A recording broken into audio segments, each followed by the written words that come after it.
बच्चों, कैसे हो तुम लोग? आई एम श्योर पढ़ाई ढंग से कर रहे हो। और अब जो क्वाड्रिलेटरल का चैप्टर तुमने उठा लिया है, तो इसके लिए बहुत बहुत मुबारक हो आपको। ज्योमेट्री का सबसे इंपॉर्टेंट चैप्टर है क्वाड्रिलेटरल्स। क्यों सबसे इंपॉर्टेंट मैम? क्योंकि ये सबसे बेसिक चैप्टर है। अगर आपको सारे क्वाड्रिलेटरल्स और उनकी प्रॉपर्टी समझ में आ गई तो बाकी भी जर्नी आसान हो जाती है। फिर कुछ नहीं करना होता, उन्हें अप्लाई करना होता है। अभी हम क्वाड्रिलेटरल पार्ट 2 पर पहुंच चुके हैं। पार्ट 1 में हमने क्या क्या कवर किया था? हमने मैम रेक्टेंगल्स और स्क्वायर्स को कवर कर लिया था, और इन दोनों की जो जो प्रॉपर्टीज है और वो प्रॉपर्टीज कैसे बनी है ये भी हमने अच्छे से देख लिया था। तो आज हम क्या कवर करेंगे? आज हम क्वाड्रिलेटरल की एंगल सम प्रॉपर्टी, हम पैरेललोग्राम्स क्या होते हैं उनकी प्रॉपर्टीज, रोम्बस क्या होते हैं उनकी प्रॉपर्टीज, और काइट और ट्रेपीजियम और इन सब के बीच में क्या रिलेशन है आपस में, इसको बहुत बहुत आराम से, बहुत प्यार से, बहुत अच्छे से समझने वाले हैं। ठीक है, चलो स्टार्ट करते हैं बिना देर किए।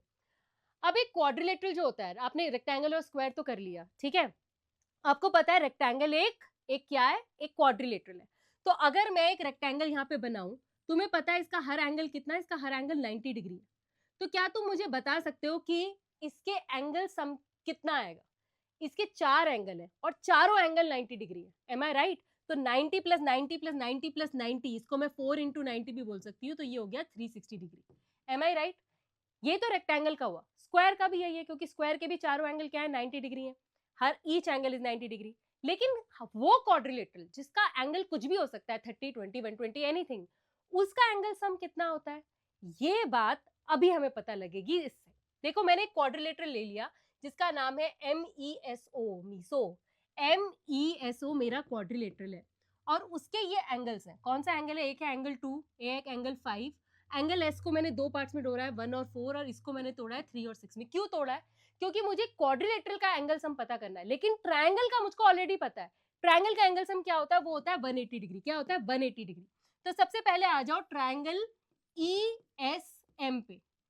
ESM ये वाला ट्रायंगल, इस वाले ट्रायंगल में तुम्हें समझ में आ रहा है कि ये जो 3 एंगल है, एंगल 1, एंगल 2 और एंगल 3, इसका सम क्या आने वाला है? इसका सम आने वाला है 180 डिग्री। राइट? 100%। ठीक है, अब इसको समझ लो इक्वेशन 1। अब आ जाओ ट्रायंगल ऊपर वाले में, SOM। SOM में एंगल 4, एंगल 5, एंगल 6 मिलके क्या बनाने वाले हैं?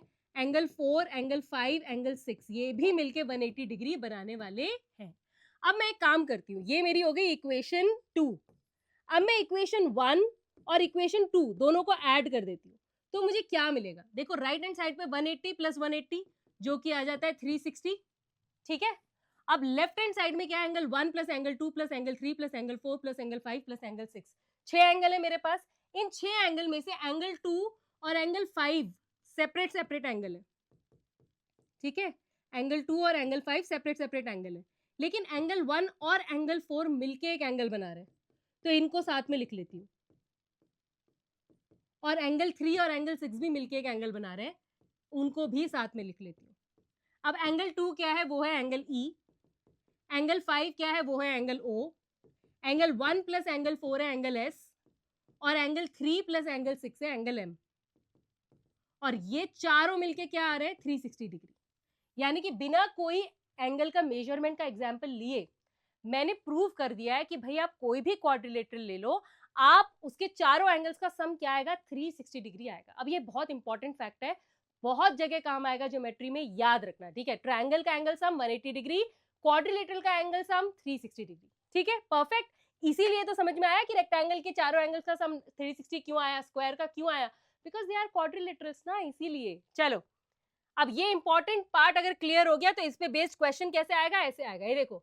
Right the sum of the angles in a quadrilateral such as the following, one also भी 360। मतलब ऐसा एक क्वाड्रिलेटरल बनाया हमने एरो जैसा, क्या इसका सम भी 360 आएगा? Find the answer unique geometric reasoning. अब ज्योमेट्रिक रीजनिंग से कैसे आप प्रूव करोगे कि इसका सम 180 आएगा कि नहीं आएगा? बिल्कुल वैसे ही जैसे हमने उस क्वाड्रिलेटरल का किया था। आपको इसको यहाँ पे ऐसे डायगोनल बनाना है, उसके बाद आप ये वाला ट्रायंगल, ये 1 लो, ये 2 लो, ये 3 लो, ये 4 लो, ये 5 लो, ये 6 लो। तुम्हें पता है इसका 180 होगा, इसका भी 180 सम होगा। जब दोनों इक्वेशंस को ऐड करोगे तो तुम्हारा बिल्कुल वैसे ही जैसे आपने इससे पहले वाले स्टेप में किया था क्वाड्रिलेटरल में, आपके एंगल A, B, C और D का सम 360 आ जाएगा। आई एम श्योर आप इसको 100% बिल्कुल वैसे ही रिपीट कर सकते हो, बल्कि बहुत अच्छा क्वेश्चन है, इससे आपकी प्रैक्टिस भी हो जाएगी कि कैसे हमने प्रूव किया कि एक क्वाड्रिलेटरल के चारों एंगल्स का सम 360 डिग्री है। इसके साथ जरूर करके देखना। अब देखो पढ़ना तो खुद ही पड़ेगा ना, मैम तो बस बोलेगी कि भाई कैसे पढ़ना है, बाकी तो तुम्हें ही करना है। अब हम ये सवाल पूछ रहे हैं कि भाई क्वाड्रिलेटरल जिसकी की ऑपोजिट साइड्स पैरेलल होती हैं, ऐसे अभी तक हमने कौन से क्वाड्रिलेटरल देखे? हमने सिर्फ रेक्टेंगल्स देखे, ठीक है, हमने सिर्फ रेक्टेंगल देखा है जिसकी की ऑपोजिट साइड्स आपस में पैरेलल होती है। देखो ये पैरेलल का साइन है, ये और ये आपने जिन दो लाइन में लगा दिया ये आपस में पैरेलल है। अगर कोई तीसरी लाइन भी पैरेलल है तो ये भी हम पैरेलल का साइन लगाएंगे। लेकिन अगर ये और ये लाइन बतानी है तो इसमें मैं एक एरो नहीं बना सकती, क्योंकि ये सेम सेम हो जाएगा ना, तो मैं यहाँ पे डबल एरो बना देती हूँ, ठीक है। तो ये इसके पैरेलल है, ये इसके पैरेलल, क्लियरली समझ में आ रहा है क्योंकि दोनों डबल डबल है, ये सिंगल सिंगल है, ये बात समझ में आई है। क्या इसके अलावा भी कोई क्वाड्रिलेटरल्स हैं जो कि जिनके की ऑपोजिट साइड्स पैरेलल हो? हाँ जी, हो सकते हैं। कैसे? देखो ये रेक्टेंगल है, ठीक है, इसका हर एंगल 90 डिग्री है। व्हाट इफ ये 90 डिग्री ना होता? व्हाट इफ ये कोई और एंगल होता? तो ये देखो ये बेस है, अब मैं इसके ये मैंने एक फिगर बना दी जिसमें कि मैंने ये एंगल 90 डिग्री नहीं रखा है, इस एंगल को मैंने 90 से बढ़ा दिया है, देखो 90 से बढ़ा दिया है, इसको मैंने 90 से कम कर दिया है, और अभी भी इसकी साइड जो है ऑपोजिट साइड्स इक्वल है और साथ साथ में पैरेलल भी है। अब ये कौन सी शेप है? इस शेप को बोलते हैं पैरेललोग्राम।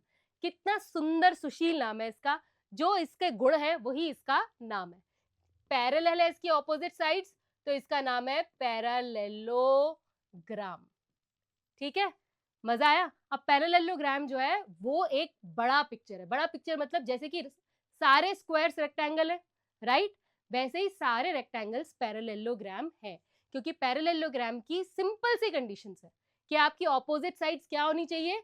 आपकी ऑपोजिट साइड्स होनी चाहिए इक्वल और आपकी ऑपोजिट साइड्स होनी चाहिए पैरेलल। तो भाई रेक्टेंगल के ऑपोजिट साइड्स इक्वल है, हाँ, पैरेलल है, हाँ, तो रेक्टेंगल जो है वो एक पैरेललोग्राम है, और स्क्वायर तो रेक्टेंगल है ही, तो वो भी पैरेललोग्राम है ही, ठीक है ना, परफेक्ट। स्क्वायर रेक्टेंगल को हम जानते थे, अब हम पैरेललोग्राम को भी अच्छे से जानते हैं कि भाई वो भी वही है। तो देखो जो मैंने तुम्हें समझाया वो मैंने यहाँ पे लिख दिया है कि भाई पैरेललोग्राम की कौन सी प्रॉपर्टी हम समझ चुके हैं कि उसकी ऑपोजिट साइड्स इक्वल हैं और पैरेलल है, opposite sides are equal and parallel, ठीक है। और ये भी हम समझ चुके हैं कि ये तो हमें पता ही था कि जो स्क्वायर है वो रेक्टेंगल का हिस्सा है, यानी कि सारे के सारे स्क्वायर्स जो है वो रेक्टेंगल ही होते हैं। लेकिन अब हमें ये भी समझ में आ गया कि ये दोनों के दोनों पैरेललोग्राम की फैमिली के अंदर आते हैं, दोनों के दोनों पैरेललोग्राम है। सिंपल सी बात ये होती है कि क्या आप उस वाले की कंडीशन पूरी कर सकते हो जो वो कंडीशन बोल रहा है? अगर आपके पास उससे ज्यादा है तो कोई बात नहीं, ज्यादा होने दो, बेसिक है कि नहीं, उसकी सिंपल कंडीशन है opposite side equal parallel, rectangle कर सकता है वो, उसके पास एक एक्स्ट्रा है कि उसका हर एंगल 90 डिग्री है, एक्स्ट्रा से फर्क नहीं पड़ता, बेसिक तो है ना, इसलिए रेक्टेंगल पैरेललोग्राम है। लेकिन हर पैरेललोग्राम रेक्टेंगल नहीं हो सकता, सिर्फ वो पैरेललोग्राम जिनके हर एंगल 90 डिग्री है वो रेक्टेंगल है, ठीक है। देखो भाषा के खेल को समझो, विजुलाइज करो, समझ जाएगा, ठीक है। चलो अब आगे बढ़ते हैं। अभी हम ये समझेंगे कि पैरेललोग्राम के एंगल्स का क्या रिलेशन होता है। देखो हर शेप जो हमने अभी तक पढ़ी है, जो स्क्वायर हमने पढ़े, जो हमने रेक्टेंगल पढ़े, उनमें उसके एंगल्स, उनके डायगोनल्स, इनके बीच में क्या रिलेशन है, ये प्रॉपर्टीज हमने एक्स्ट्रा पढ़ी है। क्योंकि जो बेसिक प्रॉपर्टीज होती है कि भाई ऑपोजिट साइड्स इक्वल है या ऑपोजिट साइड्स पैरेलल, ये तो बहुत ही बेसिक है, ये तो हमने पहले भी क्लासेस में सीखा है। इस क्लास में हम क्या सीख रहे हैं? उनके एंगल्स और उनके डायगोनल्स के बीच का रिलेशन, ठीक है। तो अब पैरेललोग्राम के एंगल्स को भी समझ लेते हैं। देखो पैरेललोग्राम है, इसका मतलब इसकी ऑपोजिट साइड्स क्या है? इसके ऑपोजिट साइड्स आपस में पैरेलल है, राइट। अब अगर ये आपस में पैरेलल है तो ये क्या जा रही है? ये जा रही है ट्रांसवर्सल, एम आई राइट।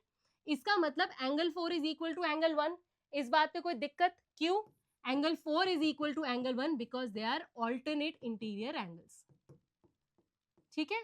इसमें हम बोल रहे हैं कि CD जो है वो AB के पैरेलल है, CD AB के पैरेलल है, और ये CA जो है ये ट्रांसवर्सल है। ये बात समझ आ गई?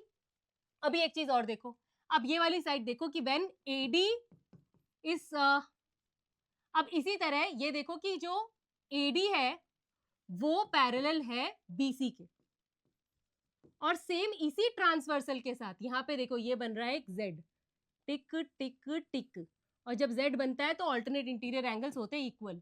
तो angle 3 is equal to angle 2। तो ये जो दोनों रेड रेड है ये भी इक्वल है, जो दोनों ब्लू ब्लू है ये भी इक्वल है। रीजन सेम है भाई, ऑल्टरनेट इंटीरियर एंगल्स है। ठीक है, अब एंगल 1 प्लस एंगल 2, अगर मैं इन दोनों इक्वेशंस को ऐड कर दूं तो लेफ्ट हैंड साइड में angle 4 plus angle 3 is equal to angle 1 plus angle 2। इसका मतलब एंगल 4 प्लस एंगल 3 क्या है, एंगल सी, और एंगल 1 प्लस एंगल 2 क्या है, angle A. That means angle C और एंगल के क्या है, ये है ऑपोजिट एंगल्स ऑफ पैरेललोग्राम। देखो मैंने पैरेललोग्राम लिखा, उसको लिखने का शॉर्टकट, लेकिन स्कूल में मत लिखना, एग्जाम में मत लिखना। ये मत बोलना फिर रेणुका मैम आपने लिखा था ना तो हमने भी लिख दिया एग्जाम में। नहीं भाई, ये जब तुम प्रैक्टिस कर रहे हो तब लिख सकते हो, लेकिन एग्जाम में प्लीज पूरा लिखना। तो opposite angles of a parallelogram हमारे इक्वल आ गए, तो ये तो हमें बड़ी बढ़िया प्रॉपर्टी मिल गई। तो इस प्रॉपर्टी को रखना तुम याद, और इसके बाद हम पहुंचते हैं इसके डायगोनल्स की प्रॉपर्टी को देखने के लिए। तो भाई इसके डायगोनल्स क्या कर रहे हैं, ये डायगोनल है ए वाई और ये एक डायगोनल है ई एस। ठीक है, अब मैं चाहती हूँ कि तुम ये दो ट्रायंगल देखो, ये वाला ट्रायंगल, ये वाला ट्रायंगल। क्या ये दोनों ट्रायंगल कॉन्ग्रुएंट है, क्या ये दोनों ट्रायंगल कॉन्ग्रुएंट है? देखो ये इसकी ऑपोजिट साइड्स इक्वल होती है तो ये वाली साइड इसके इक्वल है, हाँ या ना? अभी हमने देखा है कि अगर ये इसके पैरेलल है और ये ट्रांसवर्सल जा रही है तो यहाँ पे देखो बन रहा है जेड, जेड बन रहा है, मतलब ये वाला एंगल इसके बराबर है।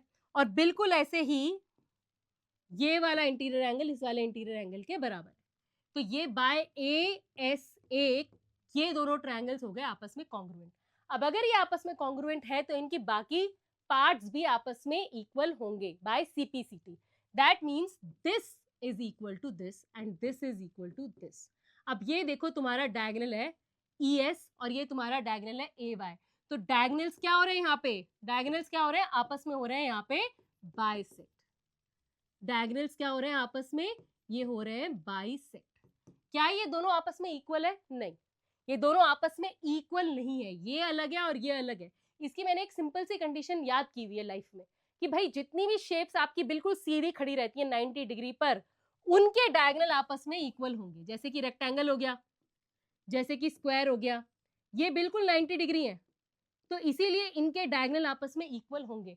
लेकिन जैसे ही आप शेप को थोड़ा सा टेढ़ा कर देते हो तो याद रखो कि ये वाले पॉइंट्स जो है ये आपस में थोड़े से दूर हो जाते हैं और ये छोटे हो जाते हैं। तो मैंने अपने याद करने के लिए याद कर लिया कि भाई जो 90 डिग्री शेप है रेक्टेंगल और स्क्वायर, सिर्फ इन्हीं के डायगोनल्स आपस में होते हैं बिल्कुल इक्वल लंबाई में, लेंथ में, बाकियों के नहीं होते। तो पैरेललोग्राम के आपस में बाइसेक्ट तो करते हैं लेकिन वो इक्वल होते नहीं है।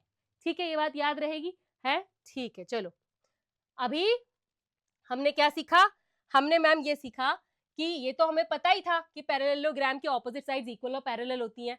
हमने ये भी सीख लिया कि उसके ऑपोजिट एंगल्स इक्वल होते हैं, और हमने ये भी सीख लिया कि उसके डायगोनल्स जो है वो एक दूसरे को बाइसेक्ट करते हैं। मतलब कि ये, अरे एक तो मेरा कलर व्हाइट में दिखाई नहीं दे रहा है पर मैं ये ले लेती, ये इसके बराबर है, ये इसके बराबर है, ये इन दोनों का मिड पॉइंट है।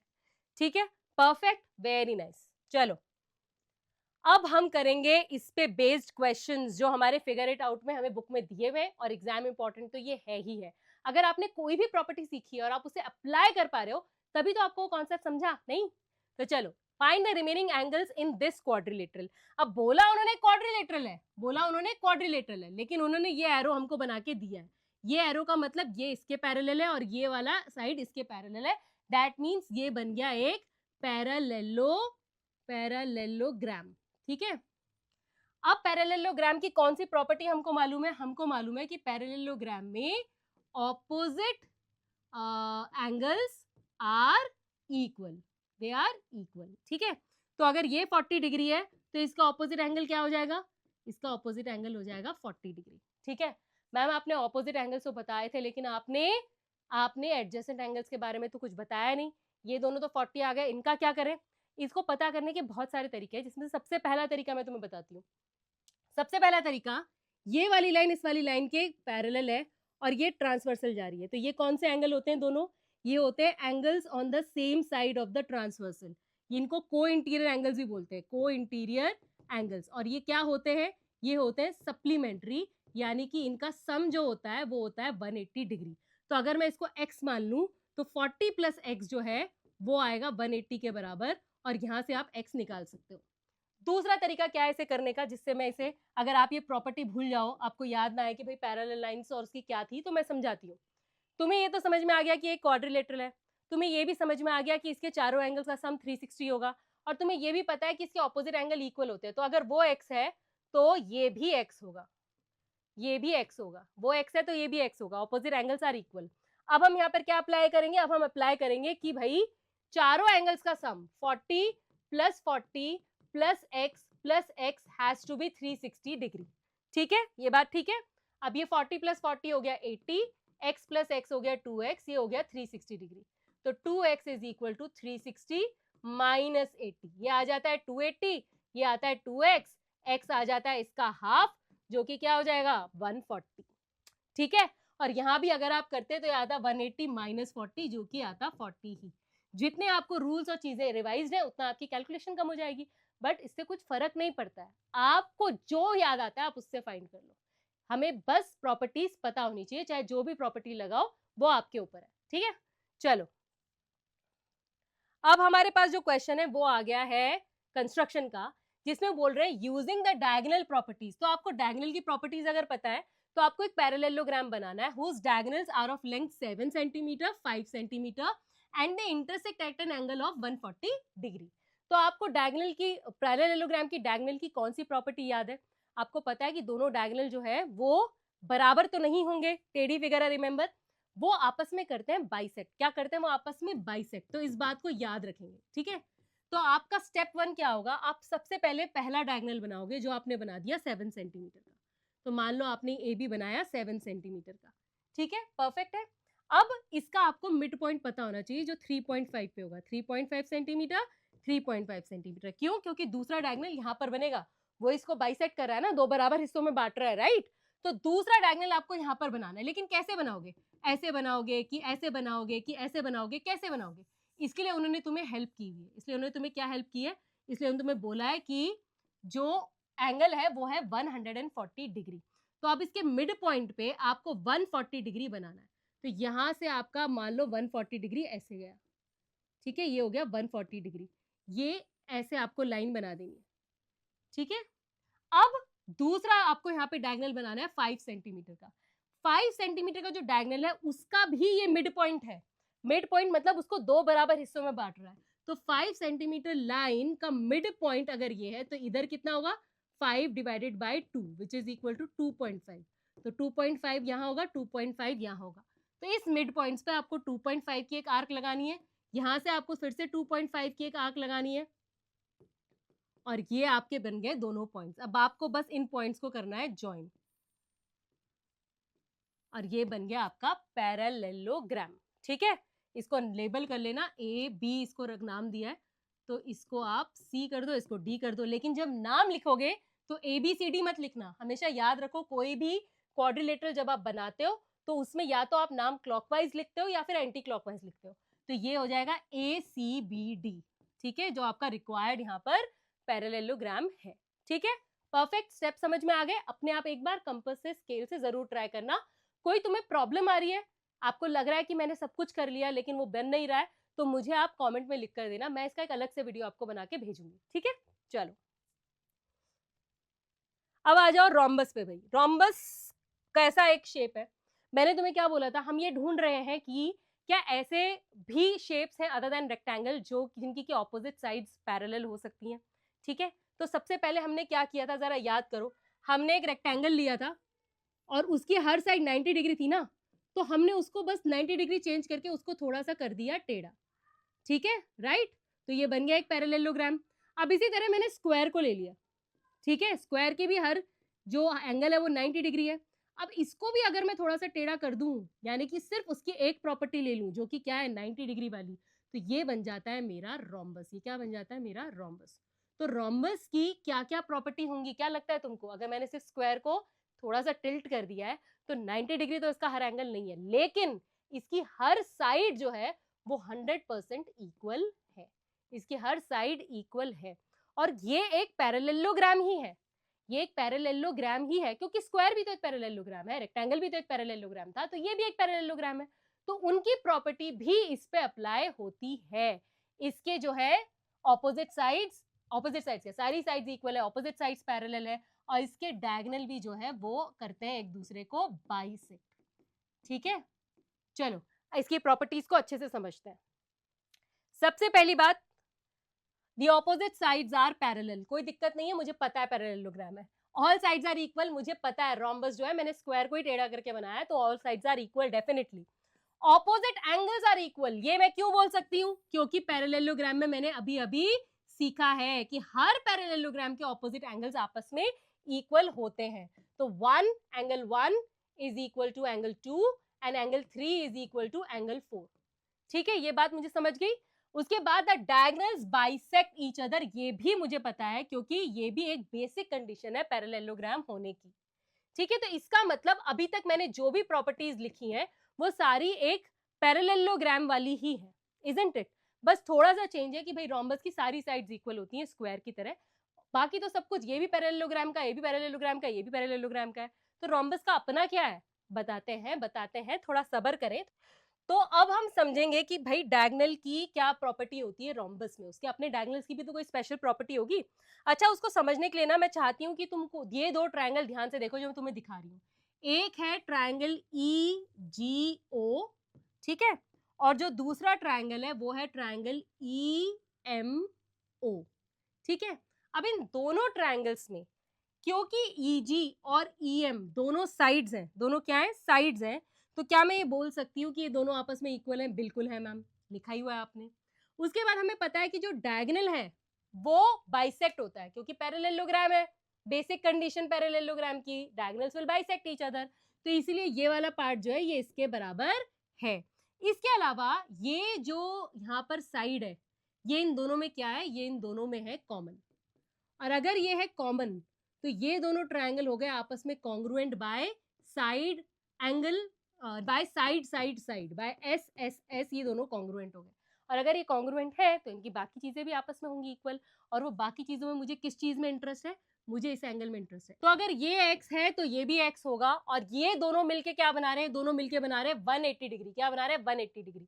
तो मैं बोल सकती हूँ कि भाई जब दो बराबर एंगल्स मिलके 180 डिग्री बना रहे हो, क्योंकि स्ट्रेट लाइन है, तो हर एंगल कितना होगा, वो 90 डिग्री होगा। इक्वेशन सॉल्व कर सकते हैं, 2x equal to 180, x equal to 180 by 2, तो हर एंगल मेरे पास आ जाएगा 90 डिग्री। अब इससे मुझे क्या समझ में आता है, जैसे मैंने इसको 90 डिग्री प्रूव किया है, इसी तरह मैं इस एंगल को भी 90 डिग्री प्रूव कर सकती हूँ।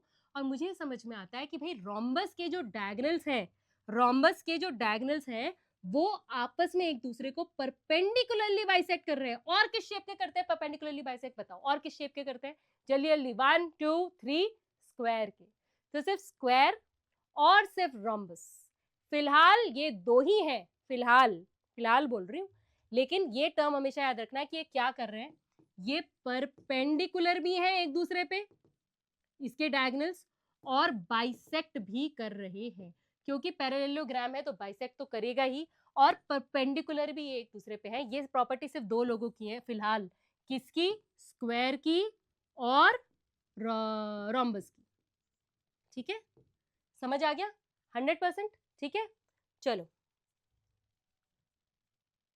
अभी एंगल्स ऑफ अ रोम्बस देखते हैं, क्या इसके एंगल्स में कुछ स्पेशल बात है। अब इसमें देखो, ये जो ट्रायंगल है मेरा, ट्रायंगल EGA और EMA, इन दोनों में ये साइड बराबर है, ये साइड इसके बराबर है, ये साइड कॉमन है, तो बाय S ये हो गए कॉन्ग्रुएंट। अगर ये कॉन्ग्रुएंट है तो इनके एंगल्स भी आपस में इक्वल होंगे, यानी कि एंगल A बराबर है एंगल B के, A बराबर हो गया B के और C बराबर हो गया D के।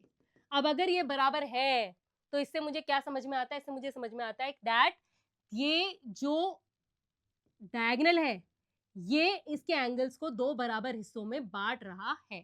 ठीक है, बात समझ में आई, यानी कि डायगोनल्स जो हैं वो अब तक उन्होंने क्या क्या किया है, इसके डायगोनल्स ने, एक तो वो एक दूसरे पे परपेंडिकुलर है, ये तो हमें पता ही है, उसके बाद ये बाइसेक्ट भी कर रहे हैं, ये भी हमको पता चल चुका है। अब तीसरा काम जो हमें पता लगा है कि ये इसके एंगल्स को भी बाइसेक्ट करते हैं। ठीक है, अभी इसकी जो प्रॉपर्टीज है वो एक साथ पढ़ लेते हैं। सबसे पहली बात जो हमें ध्यान में रखनी है, number 1, the opposite sides are parallel, ये पैरेललोग्राम है तो होगा ही। ऑल साइड्स आर इक्वल, ये हमें पता चल गया, रोम्बस के बारे में हमने स्क्वायर को ही टेढ़ा किया है यहाँ पर। ऑपोजिट एंगल्स आर इक्वल, ये भी पैरेललोग्राम की प्रॉपर्टी है जो इसमें अप्लाई होगी। The diagonals bisect each other, यहां तक पैरेललोग्राम है, लेकिन एट 90 डिग्री ये उसका अपनी स्पेशल प्रॉपर्टी है जो सिर्फ उसके में और स्क्वायर में, दोनों चीजें, एक तो 90 डिग्री और बाइसेक्ट दोनों साथ में होने का काम हमारा या तो रोम्बस में होता है या स्क्वायर में होता है, याद रखना। And the diagonals bisect it's angles, ये बात भी सिर्फ स्क्वायर और रोम्बस में ही अप्लाई हो रही है, सिर्फ स्क्वायर में और सिर्फ रोम्बस में। यानी कि चारों साइड बराबर होने का थोड़ा फायदा तो है दोनों में। क्या फायदा है? एक तो परपेंडिकुलरली 90 डिग्री पे बाइसेक्ट करते हैं, दूसरा उनके जो डायगोनल्स है वो एंगल्स को भी दो बराबर हिस्सों में बांटते हैं। तो याद रखना ये बात कि ये सिर्फ उन पे अप्लाई होता है जिनकी चारों साइड बराबर होती हैं, ठीक है। अब इनकी फैमिली को देख ले ध्यान से। ये देखो पैरेललोग्राम थी एक फैमिली, और उस पैरेललोग्राम फैमिली में रेक्टेंगल और रोम्बस दो टाइप आए। कौन से दो टाइप? रेक्टेंगल वो है जिसकी भाई ऑपोजिट साइड्स इक्वल है, पहले ये तो पैरेललोग्राम बना दिया हमने भाई, जिसकी ये हो गया पैरेललोग्राम, ठीक है। पैरेललोग्राम के बाद रेक्टेंगल की भाई ऑपोजिट साइड्स पैरेलल है लेकिन ऑपोजिट साइड्स इक्वल भी है और हर एंगल 90 डिग्री भी है। अब आ गया रोम्बस, रोम्बस का हर एंगल 90 डिग्री नहीं है, ऑपोजिट साइड्स पैरेलल है लेकिन चारों साइड आपस में इसकी है इक्वल।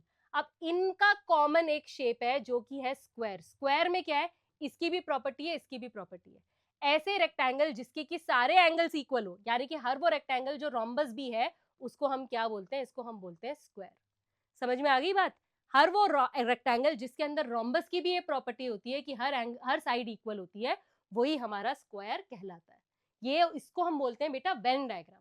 यानी कि किसी भी कॉन्सेप्ट को इस तरह से सर्कल्स में दिखाना कि कौन किसके साथ, ये दोनों आपस में इंटरसेक्ट कर रहे हैं यहाँ पर, इसका मतलब यहाँ पर इन दोनों की प्रॉपर्टीज लाई करती है। ये एक ऐसा एरिया है जिसमें वो शेप्स आएंगी जिनमें रेक्टेंगल की भी प्रॉपर्टी हो और रोम्बस की भी प्रॉपर्टी हो। और ऐसी कौन सी शेप है? ऐसी शेप है स्क्वायर, जिसमें कि रेक्टेंगल के भी सारे गुण हैं और रोम्बस के भी सारे गुण हैं, ठीक है। और इन तीनों में ही पैरेललोग्राम के सारे गुण हैं, इसलिए तीनों इसके घर के अंदर रहते हैं, तीनों इसके साथ हैं, ठीक है।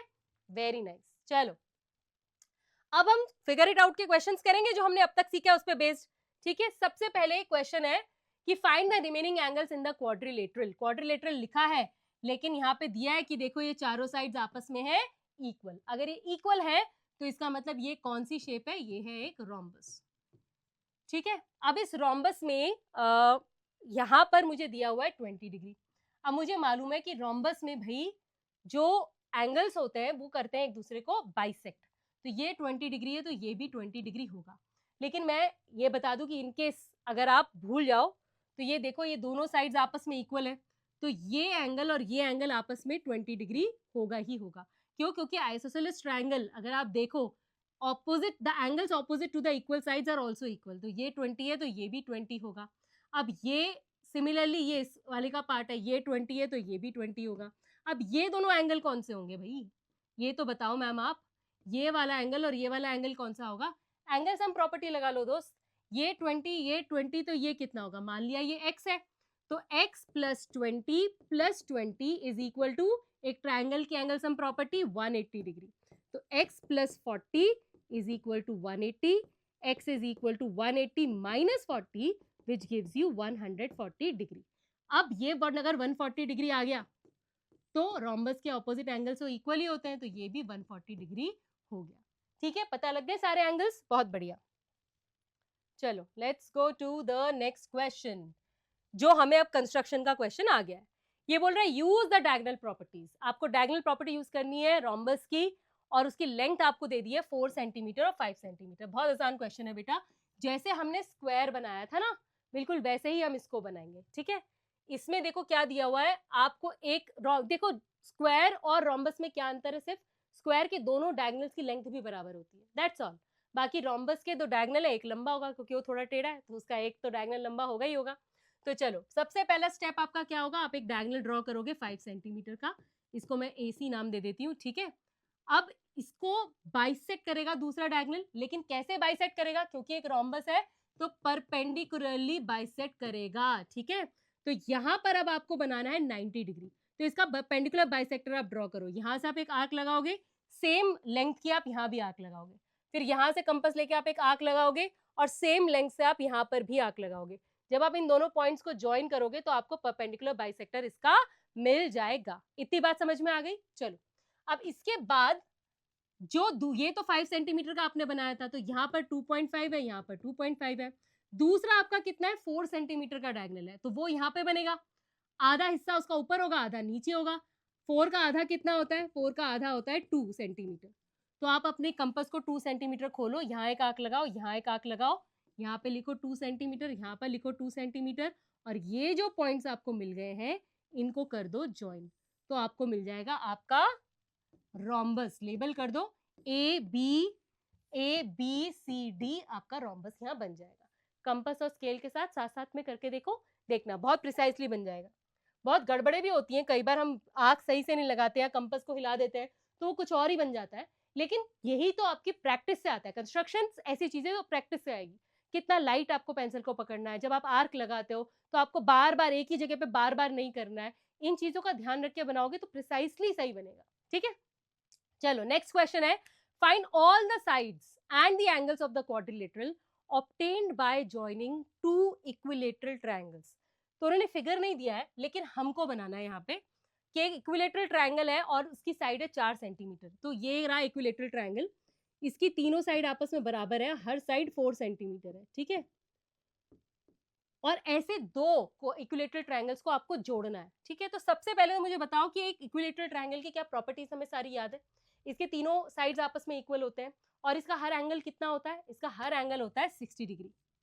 ठीक है, अगर आपको ना याद आए तो आप एंगल सम प्रॉपर्टी से भी कर सकते हो, x plus x plus x, क्योंकि तीनों बराबर होंगे, तीनों एंगल्स वो 180 डिग्री है, तो x आपका 60 डिग्री अपने आप आ ही जाएगा।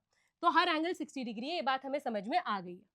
अब जब मैं ऐसे दो इक्विलेटरल ट्रायंगल को ज्वाइन कर देती हूँ, मान लो ये मेरा पहला इक्विलेटरल ट्रायंगल है, ये मेरा दूसरा इक्विलेटरल ट्रायंगल है। ठीक है, ये सब आपस में इक्वल है। अब इनसे मुझे पूछा है कि बताओ कि इसकी सारी साइड्स बताओ कितनी है। भाई ये 4 सेंटीमीटर है, ये भी 4 सेंटीमीटर है, ये भी 4 सेंटीमीटर है, और ये भी 4 सेंटीमीटर है, तो इसकी साइड्स तो 4 सेंटीमीटर है, उसमें मुझे कोई प्रॉब्लम नहीं है। अब मुझे बोला है कि इसमें एंगल्स बताओ, इसके एंगल्स देखो भाई, मुझे पता है ये 60 डिग्री है, ये भी 60 डिग्री है। ठीक है, ये भी 60 है और ये भी 60 है, तो क्या मैं इस पूरे वाले को पता नहीं कर सकती? क्या मैं इसको पता नहीं कर सकती ये पूरा एंगल कितना होगा? ये पूरा एंगल होगा 60 plus 60 which is equal to 120 degree, और इसलिए ये एंगल भी 60 प्लस 60 120 डिग्री होगा। पता कर लिए हमने चारों साइड्स और चारों एंगल पता कर लिए, है ना? चलो, इजी क्वेश्चन था, बस वर्ड्स में हम लोग खो जाते हैं। अब हम एक नेक्स्ट शेप में आ चुके हैं जिसका नाम है काइट। कितना मजेदार नाम है ना, सारी शेप्स का नाम ऐसा क्यों नहीं होता जो हम ऑलरेडी जानते हैं? स्क्वायर, रेक्टेंगल, ऐसे नाम हमने कभी सुने ही नहीं है। पैरेललोग्राम, काइट तो हम बचपन से हम उड़ा ही रहे हैं। तुम्हारा तो बचपन चल ही रहा है, मैं अपने बचपन की बात कर रही हूँ, बचपन से उड़ा रहे हैं। देखो काइट कैसी होती है, देखो ये देखो, यहाँ पर ऐसे देखो, यहाँ पर ऐसे देखो, और यहाँ पर लगाओ रस्सी और उड़ा दो।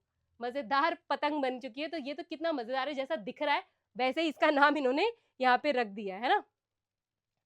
चलो अब यहाँ पर इस शेप की ना बड़ी कुछ स्पेशल बात है जो तुम्हें ध्यान में रखनी चाहिए। सबसे पहली बात, ये जो काइट होती है, ध्यान से देखो, 2 pair of adjacent equal sides, इसके पास 2 pair of adjacent equal sides होती है। ये वाली साइड इसके बराबर है, ये वाली साइड इसके बराबर है, ये एक एडजेसेंट पेयर है, ये एक एडजेसेंट पेयर है, ये भी एक एडजेसेंट साइड्स का पेयर है, लेकिन ये आपस में इक्वल नहीं है। तो इसके पास 2 ही पेयर है इक्वल एडजेसेंट इक्वल साइड्स के, एक ये ऊपर वाला और एक ये नीचे वाला। इतनी बात समझ में आ गई? Very nice. दूसरी वाली पे जाते हैं, परपेंडिकुलर डायगोनल्स। अब इसके जो डायगोनल्स होते हैं ना बेटा, ये देखो, यहां से यहां तक मैं एक लाइन खींच रही हूँ और यहां से यहां तक मैं एक लाइन खींच रही हूँ। क्या तुम्हें लग रहा है कि दोनों डायगोनल्स आपस में इक्वल है? बिल्कुल नहीं, बिल्कुल नहीं। ये लंबा वाला है, ये यहाँ पे छोटा वाला डायगोनल है। ठीक है, ये दोनों एक दूसरे को परपेंडिकुलर है, दोनों पे। बात समझ में आई? ये दोनों एक दूसरे पे परपेंडिकुलर है। क्या है? परपेंडिकुलर। अब परपेंडिकुलर वर्ड एक साथ नहीं लेना बाइसेक्ट के, कि एक दूसरे को परपेंडिकुलर बाइसेक्ट करते हैं, ये एक साथ नहीं लेना। ये परपेंडिकुलर बाइसेक्ट दोनों एक साथ किस में आते हैं? स्क्वायर में और रोम्बस में।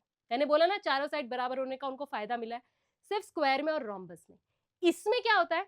इसमें एक दूसरे पे परपेंडिकुलर है। बाइसेक्ट के लिए एक चीज और याद रखना कि सिर्फ ये वाली जो साइड है, कौन सी वाली? ये सिर्फ एक ही डायगोनल बाइसेक्ट होता है। 3 लाइन क्यों बना दी? क्योंकि इसके बराबर नहीं है वो। ये सिर्फ ये एक डायगोनल जो है जो इससे बाइसेक्ट होता है, ये वाला बाइसेक्ट नहीं होता। ये वाला छोटा हिस्सा है, ये वाला बड़ा हिस्सा है, लेकिन ये 100% यहाँ पर बाइसेक्ट होता है। तो इसको हम परपेंडिकुलरली बाइसेक्ट ईच अदर नहीं बोल सकते, क्योंकि एक दूसरे को बाइसेक्ट नहीं करते, सिर्फ एक डायगोनल बाय डिफॉल्ट बाइसेक्ट हो जाता है। ठीक है, तो they are perpendicular on each other, ये हम बोल सकते हैं परपेंडिकुलर डायगोनल्स है। उसके बाद one pair of equal opposite angles. अब इनके यहाँ पर क्या होता है, देखो कौन कौन से एंगल्स बन रहे हैं ये समझो। यहाँ पर एंगल बन रहा है एक ये, एक बन रहा है एंगल ये, एक बन रहा है यहाँ, एक बन रहा है यहाँ। अब इसमें से कौन सा पेयर तुम्हें लगता है इक्वल है? ये देखो, ये दोनों इक्वल साइड्स है और ये दोनों इक्वल साइड्स है।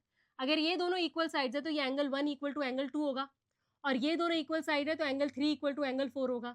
अगर ऐसा है तो 1 + 3 2 + 4 के बराबर होगा ही होगा।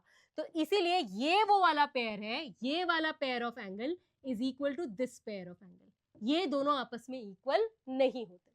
ठीक है, ये बात समझ में आ गई। तो सिर्फ एक पेयर ऑफ एंगल है जो कि ऑपोजिट पेयर ऑफ एंगल जो कि इक्वल है।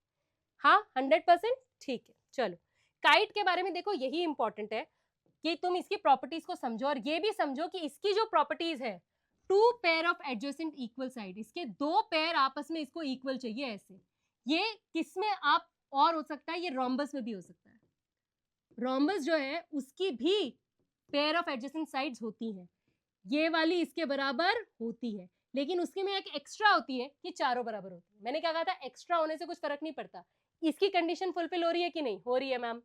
परपेंडिकुलर डायगोनल्स होते हैं इसके कि नहीं होते? बिल्कुल होते हैं मैम। एक्स्ट्रा होता है कि वो बाइसेक्ट भी करते हैं एक दूसरे को, एक्स्ट्रा से कोई फर्क नहीं पड़ता। इसकी कंडीशन फुलफिल हो रही है? हाँ मैम। तीसरी, one pair of equal opposite angles. क्या इसका ऑपोजिट एंगल वन पेयर है तुम्हारे पास जो इक्वल है? 100% मैम। दूसरा पेयर भी इक्वल है, दूसरा नहीं चाहिए, एक्स्ट्रा इंफॉर्मेशन नहीं चाहिए। क्या ये फिट हो रही है? हाँ ये हो रही है। तो इसका मतलब सारे रोम्बस काइट भी होते हैं। ठीक है, काइट की सारी कंडीशन फुलफिल करते हैं। सारे स्क्वायर रोम्बस भी होते हैं और सारे स्क्वायर काइट भी होते हैं। ये बात थोड़ा सा समझो, इसकी बहुत बेसिक कंडीशंस है। ये बेसिक कंडीशन सिर्फ रोम्बस और स्क्वायर फिट करते हैं, इसीलिए वो भी काइट होते हैं। ठीक है, अब इस इंफॉर्मेशन के साथ हम बढ़ेंगे आगे अपने नेक्स्ट और लास्ट शेप में। इस क्वाड्रिलेटरल की दुनिया में हम जो लास्ट शेप सीख रहे हैं वो है ट्रेपीजियम की शेप। और ट्रेपीजियम इनकी सबसे बड़ी अम्ब्रेला शेप है, सबसे बड़ी अम्ब्रेला शेप, जिसके अंदर पैरेललोग्राम भी आता है। कैसे, समझो। A trapezium is a quadrilateral with at least one pair of parallel opposite side। मतलब उसके पास कम से कम एक पेयर तो पैरेलल होना ही चाहिए। अगर दोनों पेयर हो जाते हैं तो वो ट्रेपीजियम क्या बन जाता है? तो वो ट्रेपीजियम पैरेललोग्राम बन जाता है। यहाँ देखो, ये इसकी दोनों पेयर पैरेलल है, ये इसके और ये इसके, तो ये बन गया, ये ट्रेपीजियम है, हाँ है ना, लेकिन वो बन चुका है पैरेललोग्राम। अब हम सिर्फ उसको देखेंगे जो कि सिर्फ ट्रेपीजियम रहा, पैरेललोग्राम नहीं बन पाया। अब यहाँ पर देखो, ये जो शेप है इसकी सिर्फ ये वाली साइड इसके पैरेलल है, ये दोनों पैरेलल नहीं है। तुम्हें दिख रहा है कि ये आगे जाके कहीं जाके ये मिल जाएंगी, तो ये पैरेलल लाइंस है बिल्कुल भी नहीं। अब इसमें याद रखना कि ये इनको बोलते हैं बेस एंगल्स। इनको क्या बोलते हैं? Base angles. ठीक है, ये हो गई पैरेलल साइड्स, ये हो गए इसके, ये हो गया इसके बेस एंगल्स। अब इसकी प्रॉपर्टीज को अच्छे से समझेंगे। उससे पहले कितने टाइप के हो सकते हैं ये मैं तुम्हें दिखा देती हूँ। देखो, सबसे पहले तो ये एक ट्रेपीजियम है जिसमें कि वही एक स्पेशल बात कुछ नहीं है, सिर्फ यही स्पेशल बात है कि इसकी भाई ये साइड आपस में पैरेलल है एक पेयर। इसको बोलते हैं स्केलियन ट्रेपीजियम। इसकी साइड सबकी लेंथ अलग अलग है। ये है आइसोसेलेस ट्रेपीजियम। इसमें क्या होता है भाई, ये साइड इसके पैरेलल है, ये समझ में आ रहा है, लेकिन ये जो नॉन पैरेलल साइड है ना, ये आपस में इक्वल भी होती है। ठीक है, अब अगर देखो मैं इसको एक्सटेंड करूं यहाँ पर तो एक ट्रायंगल बनेगा। अगर ये ट्रायंगल बनेगा तो ये जो एंगल्स है ये आपस में इक्वल हो जाते हैं। आप समझो, इक्वल साइड्स के ऑपोजिट जो है, जो एंगल्स होते हैं इक्वल होते हैं। तो एक आइसोसेलेस ट्रेपीजियम के बेस एंगल आपस में इक्वल होते हैं। अब ये इन्फॉर्मेशन ज्यादा हैवी तो नहीं है, बात समझ में आ रही है, मैं बस बता के दे रही हूँ। ध्यान में रखना कि आइसोसेलेस ट्रेपीजियम की स्पेशल बात ये होती है कि भाई इसकी नॉन पैरेलल साइड्स आपस में लेंथ में इक्वल होती है और बेस एंगल्स आपस में इक्वल होते हैं। ठीक है, अब इधर आ जाओ, ये है आपका राइट ट्रेपीजियम। राइट क्यों? क्योंकि इसके पास एक 90 डिग्री एंगल भी होता है। बाकी ये इसकी पैरेलल पेयर का एक पेयर है पैरेलल साइड्स का, और ये दोनों नॉन पैरेलल साइड्स है। ठीक है, समझ गई बात 100%। चलो अब हम क्वेश्चन कर लेते हैं जो ट्रेपीजियम पे बेस्ड है। यहाँ पर हमें बोला है find the remaining angles in the following trapezium. ठीक है, अब ये मेरा ट्रेपीजियम है। अब इसके एंगल्स फाइंड करने के लिए आपको कोई स्पेशल प्रॉपर्टीज याद करने की जरूरत नहीं है। अगर आपको पैरेलल लाइंस और ट्रांसवर्सल के बाद जो एंगल्स बनते हैं उसकी क्लैरिटी है तो फिर आपको कोई दिक्कत नहीं आएगी। देखो मैं आपको थोड़ा सा रिवाइज कराती हूँ। मान लो ये पैरेलल लाइंस का एक सेट है मेरे पास और ये ट्रांसवर्सल इसको कट कर रही है। ठीक है, तो हमने बहुत सारी जगह जब हम अभी कॉन्ग्रुएंसी कर रहे थे ना, तो हमने देखा था कि भाई ये वाला एंगल इस वाले एंगल के बराबर होता है। क्यों? क्योंकि ये होते हैं ऑल्टरनेट इंटीरियर एंगल्स, है ना। अभी हमने बहुत ज्यादा कॉन्ग्रुएंसी में इसे यूज किया है। ये आपस में इक्वल होते हैं, ये ठीक है, लेकिन ये बात भी याद रखो कि ये वाला एंगल और ये वाला एंगल ये आपस में मिलके होते हैं 180 डिग्री। इनको बोलते हैं को इंटीरियर एंगल्स, या फिर हम इनको बोलते हैं angles on the same side of the transversal. इनका सम मिलके 180 डिग्री होता है। अब इस फिगर में आ जाओ। अब इस फिगर को ध्यान से देखो, यहाँ पर ये वाली साइड इस वाली साइड के पैरेलल है और ये ट्रांसवर्सल अगर जा रही है तो ये दोनों एंगल्स मेरे हो जाते हैं को इंटीरियर एंगल्स और इनका सम क्या आएगा? इनका सम आएगा 180 डिग्री। तो अगर मैं इसको x मान लूं तो 105 plus x is equal to 180, तो x is equal to 180 minus 105 जो कितना आ जाता है? जो आ जाता है 75। तो मेरा x क्या आ गया यहाँ पर? मेरा x यहाँ पर आ गया 75 डिग्री। अब इधर आ जाओ, अब इससे आ जाओ। ठीक है, ये दोनों भी आपस में सप्लीमेंट्री होंगे क्योंकि ये लाइन जा रही है, ये दोनों मिलके 180 बनाएंगे। तो ये वाला एंगल मैं कैसे निकाल सकती हूँ? 180 में से 135 को माइनस करके, जो कितना आ जाता है? जो आ जाता है 3 4 5 6 7 नहीं 4, तो ये आ गया 45 डिग्री। ठीक है, हाँ। अब इस फिगर पे आ जाओ, इसमें भी हम सेम चीज ही करेंगे, लेकिन इसमें एक बहुत ही स्पेशल बात है। मैम इसमें तो दो एंगल दिए थे तो दोनों के सप्लीमेंट्री पता कर दिए। इस वाले में तो एक ही एंगल दिया है, एक ही एंगल दिया है, लेकिन कुछ और भी दिया है। वो कुछ और क्या है? ये दोनों पैरेलल है और ये दोनों इक्वल है। इक्वल है मतलब ये है आइसोसेलेस ट्रेपीजियम, और आइसोसेलेस ट्रेपीजियम के जो बेस एंगल्स होते हैं वो क्या होते हैं? आपस में बराबर होते हैं, बराबर होते हैं। तो अगर ये 100 डिग्री है तो इसको तो मैं आराम से निकाल सकती हूँ क्योंकि ये और ये मिलके बनाएंगे 180, तो ये आ गया 80 डिग्री। अगर ये 80 डिग्री है तो ये इसके इक्वल है, ये भी 80 डिग्री। अगर ये 80 है तो ये और ये मिलके बनाएंगे 180, तो ये आ गया 100। कितनी आसानी से हमने यूज कर ली प्रॉपर्टी आइसोसेलेस ट्रेपीजियम की और निकाल दी अपने एंगल्स। अब ये देखो, ये कह रहे हैं द ड्रॉ, ये द गलत दे दिया, द मत दो भाई। Draw a Venn diagram showing the set of parallelograms, kites, rhombuses, rectangles and squares. मैंने आपको वेन डायग्राम दिखाया था ना पैरेललोग्राम का, उसके अंदर रेक्टेंगल्स आ रहे थे, रेक्टेंगल के अंदर स्क्वायर आता है, राइट। अब हमें रोम्बस, काइट, इनको भी उसके अंदर इंक्लूड करना है। ठीक है, तो ये बात समझो कि अब तक हमें इनकी प्रॉपर्टीज के बारे में क्या क्या पता है। देखो सबसे पहली बात जो हमको पता है वो ये है कि हर रेक्टेंगल एक पैरेललोग्राम होता है। मैम यू आर राइट, ये हम ऑलरेडी जानते हैं। ठीक है, तो अगर मैं एक पैरेललोग्राम बोलूं तो उसके अंदर रेक्टेंगल आएगा, ये मुझे मालूम है। हर स्क्वायर एक रेक्टेंगल होता है, ये भी मुझे पता है। Every square is a rhombus, ये मुझे पता चला है और मुझे इसे वेन डायग्राम में डालना है। और every rhombus is a kite, ये मैंने अभी आपसे डिस्कस किया है कि काइट की सिंपल कंडीशंस होती हैं जो एक रोम्बस पूरी करता है। वो बोलता है एक पेयर ऑफ ऑपोजिट साइड, एक pair of adjacent side equal है। वो कहते हैं हाँ। आपके डायगोनल्स परपेंडिकुलर है, हाँ। कहता है हाँ भाई हाँ, तो फिर आप एक काइट हैं। तो हर रोम्बस एक काइट होता है और रोम्बस के अंदर स्क्वायर भी आते हैं। तो अब इसको वेन डायग्राम में कैसे दिखा सकते हैं ये देखो, अब इसको ध्यान से समझना। हाँ देखो ये क्या बोल रहे हैं यहाँ पर। सबसे पहले तो याद रखो कि सारे पैरेललोग्राम क्या है? ट्रेपीजियम है।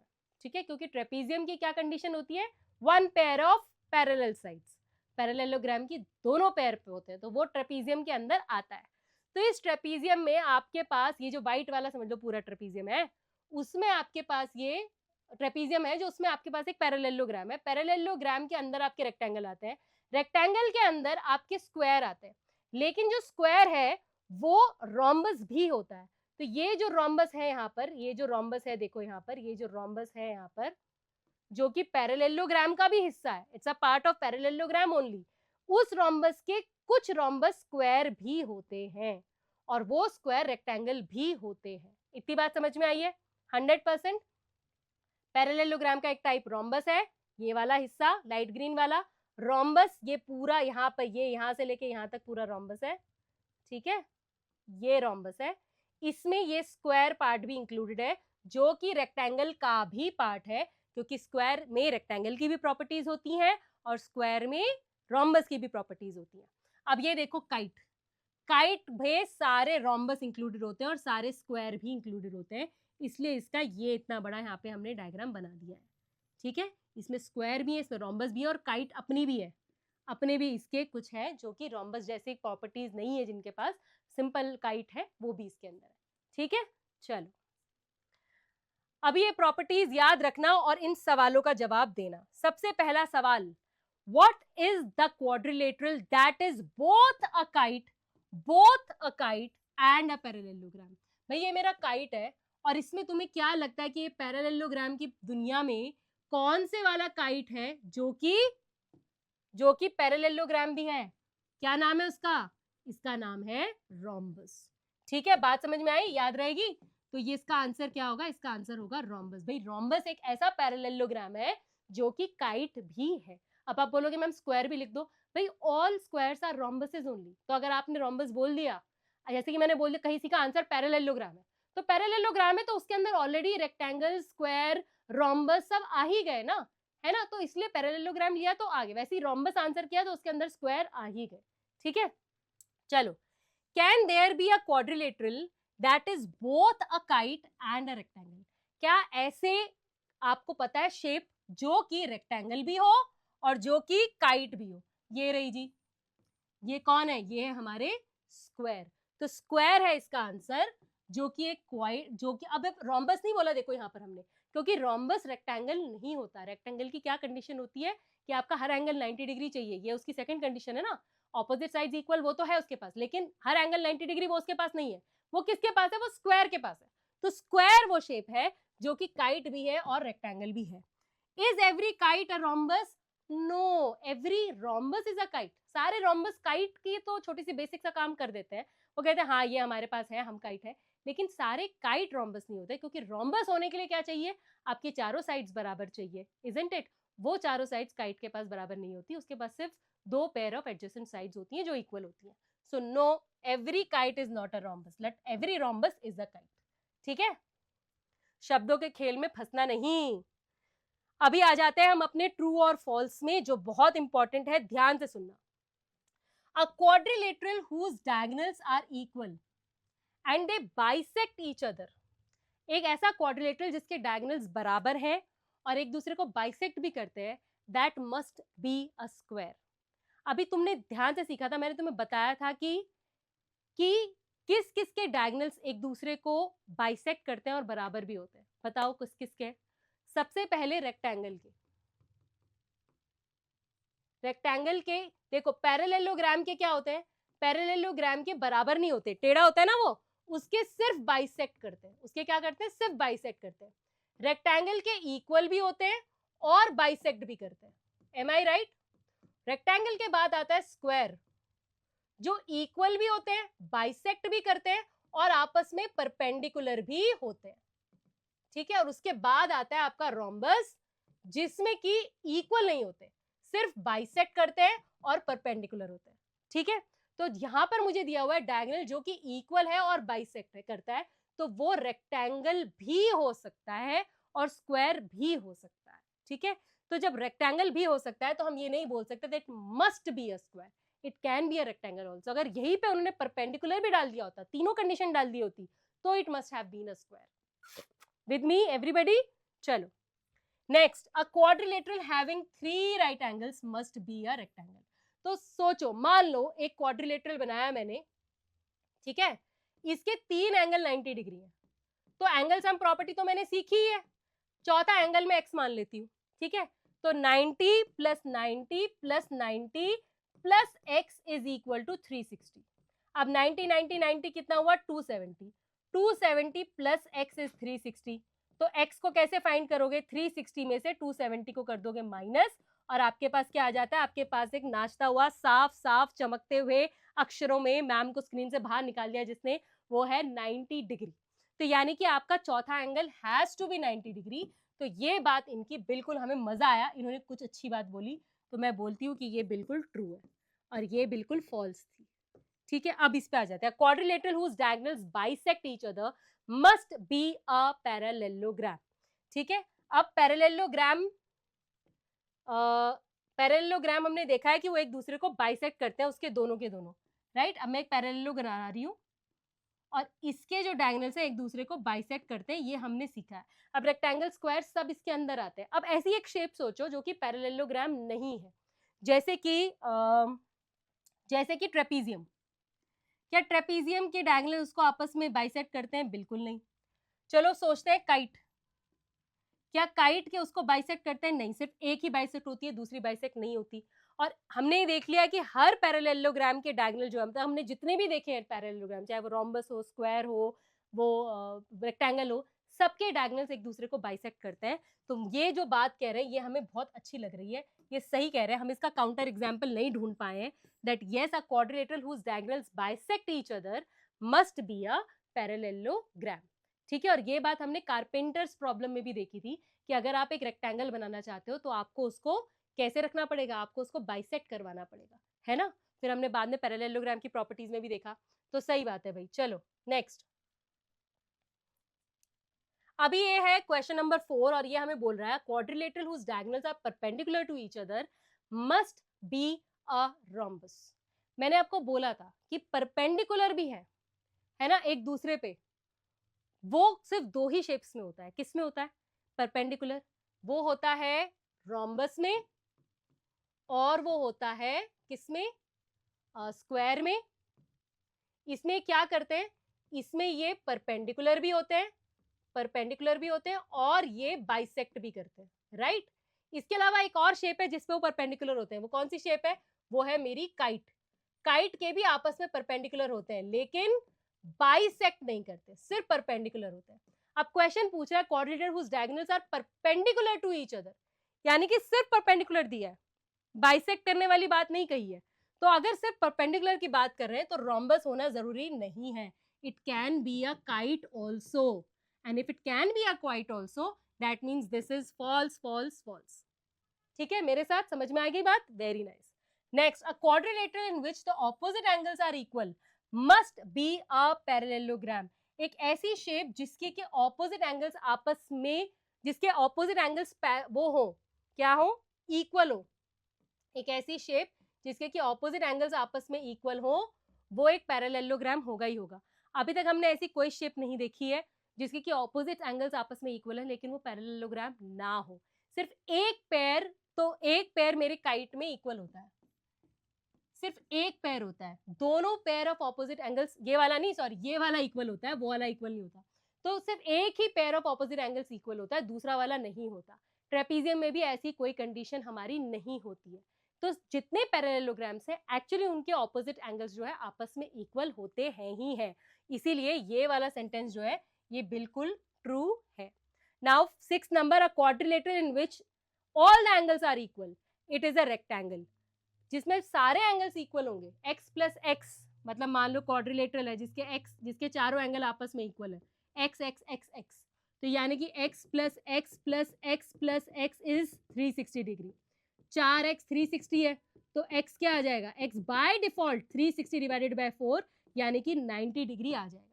और अगर हर एंगल 90 डिग्री है तो क्या है? वो एक रेक्टेंगल है। मैम स्क्वायर क्यों नहीं है? बताया था दोस्त, सारे स्क्वायर रेक्टेंगल ही है ना। तो रेक्टेंगल हो जाएगा, ये बात भी मुझे इनकी अच्छी लगी, ये भी ट्रू है। अब आ जाओ लास्ट वाले क्वेश्चन पे जो बोल रहा है आइसोसेलेस ट्रेपीजियम्स आर पैरेललोग्राम्स। सी, सारे पैरेललोग्राम्स जो है वो ट्रेपीजियम है लेकिन सारे ट्रेपीजियम पैरेललोग्राम नहीं है। मैम क्या बोल गए आप? धीरे धीरे समझाओ ना। मैंने क्या बोला था? ट्रेपीजियम की सिंपल सी कंडीशन होती है आपकी एक पेयर ऑफ पैरेलल साइड्स होना चाहिए, ठीक है। लेकिन पैरेललोग्राम की क्या कंडीशन है? पैरेललोग्राम कहता है नहीं भाई, आपके पास दो पेयर ऑफ पैरेलल साइड होनी चाहिए, ये वाला ऑपोजिट और वो वाला ऑपोजिट दोनों पैरेलल होनी चाहिए। क्या ट्रेपीजियम उसे दोनों दो पेयर ऑफ पैरेलल साइड्स दे सकता है? नहीं दे सकता। और अगर नहीं दे सकता तो वो पैरेललोग्राम नहीं है, नहीं है, नहीं है, ठीक है। तो इसीलिए चाहे वो आइसोसेलेस ट्रेपीजियम हो, चाहे वो कोई भी ट्रेपीजियम हो, कोई भी ट्रेपीजियम पैरेललोग्राम नहीं है क्योंकि वो पैरेललोग्राम की कंडीशन को बिल्कुल भी फुलफिल नहीं करता है। ठीक है, बात समझ आ गई? अब इसके बाद इस चैप्टर में कुछ नहीं बचा है। अगर तुमने इतना कर लिया है तो बिलीव मी तुम बहुत सही जा रहे हो, तुमने सारे कॉन्सेप्ट अच्छे से कर लिए। अब तुम्हें क्या करना है? सबसे पहले तुम्हें अपना हाथ ऐसे करके खुद को शाबाशी देनी है, क्योंकि तुमने बहुत अच्छे से इस चैप्टर को पढ़ा है। दूसरा काम तुम्हें ये करना है, तुम्हें हर एक शेप को लिख के उसकी प्रॉपर्टीज लिखनी है, जो तुम्हें याद रह गई हैं वो अपने शब्दों में लिखो, अपने हिसाब से लिखो जो तुम लिखना चाहते हो। तुम चाहो तो सिर्फ एक ऐसा पेज बना सकते हो इसमें तुम कहोगे वो सारी शेप्स जिनके की डायगोनल्स परपेंडिकुलर है, और उसके नीचे ड्रॉ कर दो वो सारी शेप जिनके की ऑपोजिट एंगल्स इक्वल है, और तुम देखोगे उसके नीचे सारे पैरेललोग्राम्स आ जाते हैं। तो अपने हिसाब से कैटेगराइज करो। वेन डायग्राम भी एक तरीका है शेप्स को लिखने का, आप अपना तरीका बनाओ, आप क्या बनाना चाहते हो। ठीक है, all the best for your exams, अच्छे से करके आना, प्रॉपर्टीज को दिल से याद करना। ठीक है, मैं तुम्हें नेक्स्ट वीडियो में मिलती हूँ। Bye, all the best for exams.